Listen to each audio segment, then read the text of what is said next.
எண்ணரும் தமிழ் சொந்தங்களுக்கு நாம் தமிழர் கட்சியின் புரட்சிகர மாலை வணக்கம். குடிதலி கோலோச்சும் மாநில மன்னன் அடிதலி நிற்கும் உலகு என்று எங்கள் தமிழ் மறையோன் வள்ளுவ பெருமாள் உரைக்கிறார். என்னவென்று உரைக்கிறார்? ஒரு தாய் தனது குழந்தைகளுக்கு எப்படி அதன் குறிப்பறிந்து சேவை செய்வாளோ அப்படி தன் குடிமக்களுக்கு அவர்களின் தேவைகளை உணர்ந்து சேவையாற்றுவதே இந்த உலகமே போட்டி இருக்கும் என்று குறிப்பிடுகிறார். என்னும் தமிழ் சொந்தங்களே, அரசியல் என்பது முற்று முழுவதுமாக மக்களுக்கு ஆற்றக்கூடிய சேவைதான் என்று இருக்கிறார் எங்கள் பெருந்தலைவர் காமராஜர் அவர்கள். எங்கள் அண்ணன் செங்கமணி சீமான் அரசியல் என்பது அனைத்து உயிர்களுக்குமான தேவையும் அதை பூர்த்தி செய்யக்கூடிய சேவையும் தான் என்று இருக்கிறார். நம்மை 50 ஆண்டுகளாக ஆட்சி செய்து கொண்டிருக்கிற இந்த திராவிட ஆட்சியாளர்கள் நமது தேவையை உணர்ந்து சேவையாற்றி இருக்கிறார்களா? அறிவார்ந்து சிந்தித்து பாருங்கள், அறிவார்ந்து சிந்தித்து பாருங்கள். அரசியல் என்பது மக்களின் மீதான அதிகாரமோ அவர்களை ஆட்சி செய்வதோ அல்ல, அவர்களை தேவைகள் செய்யக்கூடிய பணி. என்ன நமக்கு தேவை? நமது குடிமக்களுக்கு என்ன தேவை? நாம் வாக்கு செலுத்த வேண்டும், சிந்தித்து வாக்கு செலுத்த வேண்டும். இவர் நம்மை சிந்திக்கவே விட மாட்டார்கள். பணத்தை வைத்தோ குடிக்க வைத்தோ அல்லது திரைக்க வச்சியை காட்டியோ நம்மளை அறிவார்ந்து சிந்திக்க விட மாட்டார்கள். ஒரு ஆசிரியர் அவன் மாணவர்களுக்கு எப்படி ஒரு வகுப்பு நடத்தி பாடம் நடத்தி அவர்களுக்கு அறிவை உருவாக்குவாரோ அப்படி எங்கள் செந்தமிழ் சீமான் பாடங்களை எடுத்து நம் மக்களுக்கு அரசியலை கற்றுத் தருகிறார். இங்கு எத்தனை ஆட்சியாளர்கள் நம்ம மக்களுக்கு அரசியலை சொல்லிக் கொடுத்திருக்கிறார்கள்? எத்தனை பேருக்கு இவர்கள் அரசியலை புகுத்தி இருக்கிறார்கள்? அரசியல் பழகுங்கள். அரசியல் என்பது நமது வாழ்க்கையின் அத்தியாவசிய தேவை.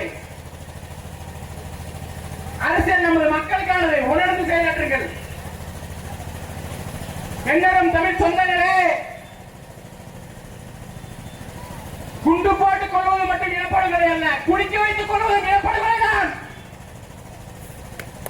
கிட்டத்தட்ட இந்த ஆட்சியாளர்கள் 50 ஆண்டுகளாக 2 லட்சம் பேர் இந்த குடிப்பழக்கத்தினால் இறந்திருக்கிறார்கள். குடியை கெடுக்கும் என்று இவர்கள் வசனத்தில் போடுகிறார்கள், அந்த மதுபான பத்திரிகைகளை எழுதி வைக்கிறார்கள். ஆனால் அந்த குடிபானங்களை இவர்களே விற்பனை செய்வது எவ்வளவு ஒரு அவலக்கேடானது.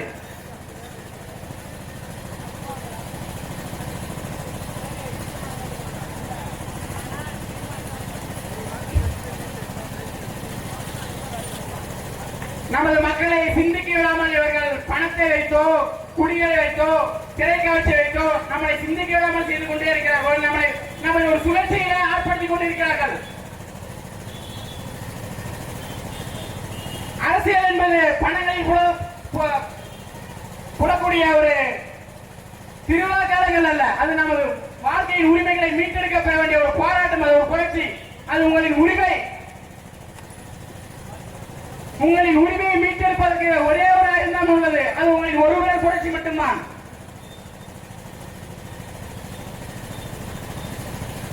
புரட்சி என்பது ஒரு தலைகீழ் மாற்றம். மாற்றம் என்பது கொள்ளல்ல, செயல். நாம் தமிழர் கட்சி செயல்பாட்டிலே செய்து கொண்டிருக்கின்றது. தொடர்ந்து 15 ஆண்டுகளாக பணத்திற்காகவும் நோட்டிற்காகவும் சீட்டிற்காகவும் எந்த ஒரு தேசிய கட்சிகளோட எந்த ஒரு திராவிட கட்சிகளோட கூட்டணியில் தொடர்ந்து தனித்து தாங்கள் கொண்ட பெருங்கனவுக்காக கொண்ட கொள்கையினரும் சீராக செயல்பட்டுக் கொண்டிருக்கிறது.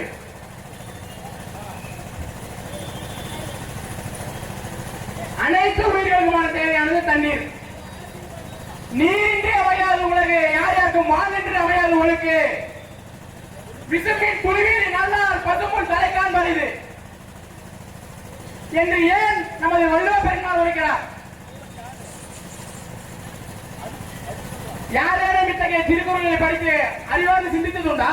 தண்ணீரின் இன்றியமைய தேவையை உரைக்கிறார். வானத்திலிருந்து மழை பெய்யவில்லை என்றால் ஒரு பசும்புலின் தலையை கூட காண்பது அறிவு என்கிறார். மழை வருவதற்கான வழிவகை இங்கு உள்ளதா? காடுகளை அழித்து விட்டார்கள், மலைகளை வெட்டி விட்டு விட்டார்கள், ஏரி குளங்களுக்கு போக வேண்டிய கால்வாய்களை அடைத்து விட்டார்கள், குடியேறிவிட்டார்கள். நிலங்களை வீட்டு மனைகளாகவோ குளித்து கொள்வதற்காக மனைகளாக விட்டுவிட்டார்கள். என்னும் சொந்தங்களே, விவசாயம் அழிந்துவிட்டால் ஒரு நாட்டின் விவசாயி வீழ்கிறான் என்றால் அந்த நாடு வீழ்கிறது என்ற அர்த்தம். ஒரு நாட்டின் விவசாயி வாழ்கிறான் வளர்கிறான் என்றால் அந்த நாடு வளர்கிறது என்ற அர்த்தம். விவசாயி தான், வேளாண் பொருட்கள் தான் நாட்டில் மட்டுமல்லாது உலகத்தின் முதுகெலும்பாக செயல்படுகிறது. விவசாயத்தை போட்டது எந்த ஒரு நாடு வளர்ச்சி பெறாது. உழுதுண்டு வாழ்வாரை வாழ்வார் மற்றெல்லாம் தொழுதுண்டு பின்பற்றுபவர் என்றும் நம் வல்லபெருமான் கூறுகிறார். உலக பொருளை வகுத்தெடுத்துள்ளார். 1330 கோள்களை நமது அனைத்து நெறிமுறைகளையும் வழிகாட்டுகிறார். யோசித்து பாருங்கள், சிந்தித்து வாக்களியுங்கள், சிந்தித்து வாக்களியுங்கள் என்று ஒவ்வொரு முறையும் கூறுவது ஏன்? கேள்வி கேளுங்கள், அறிவார்ந்து சிந்தியுங்கள். வெறும் 1000, 2000, 2500 வாஷிங் மிஷின், பிரிட்ஜ், அறுவை எந்திரம் போன்று இந்த இலவச திட்டங்களுக்கு, கவர்ச்சி திட்டங்களுக்கு அடிமைப்பட்டு விடாதீர்கள். நாம் அடிமைப்பட்டுக் கொண்டுதான் இருக்கிறோம். நாம் ஒவ்வொரு முறையும் துரோகத்தால் இருக்கிறோம்.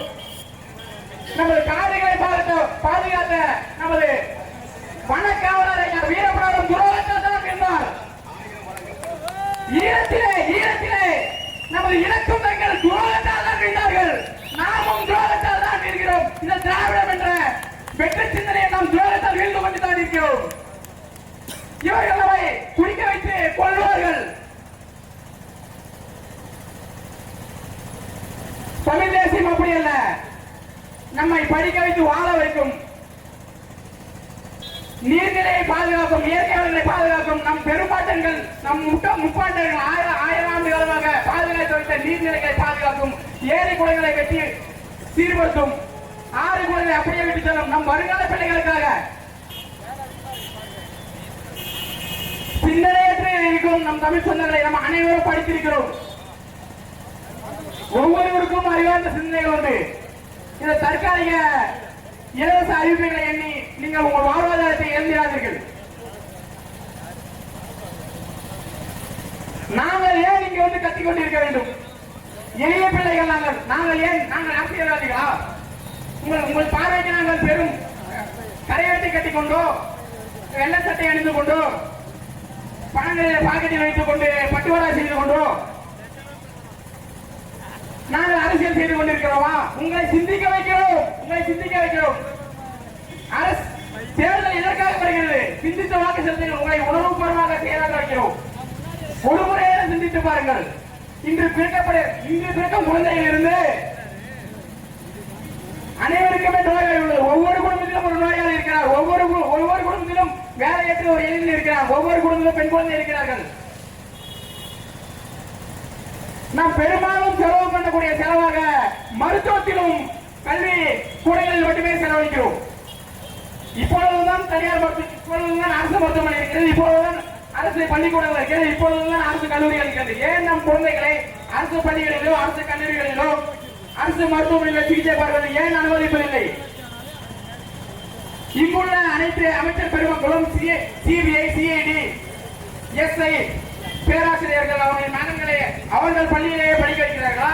அவர்கள் சிகிச்சை அரசு மருத்துவமனையை சிகிச்சை பார்க்க அனுமதிக்கிறார்களா?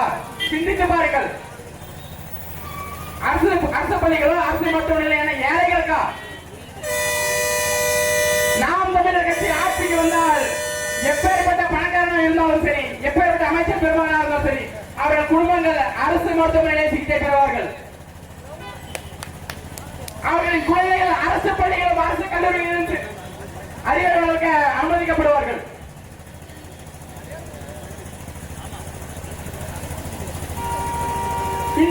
இந்த சமூகம் ஒட்டுமொத்தமாக வெளிப்படையாக அநீதிகளால் கட்டமைக்கப்பட்டுள்ளது. உங்களுக்கு தெரியும், தெரிந்தேதான் பணம் கொடுக்கிறார்கள்.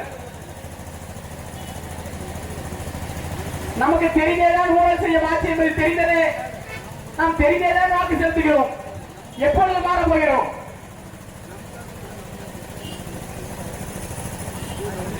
இந்த பூமியில் கடைசி மரமும் வெட்டப்பட்ட பிறகும், கடைசி மீனும் பிரியப்பட்ட பிறகும், கடைசி ஆறும் மற்ற பிறகும் தான் நாம் பணத்தை தின்ன முடியாது என்று நீங்கள் சிந்திப்பீர்கள்.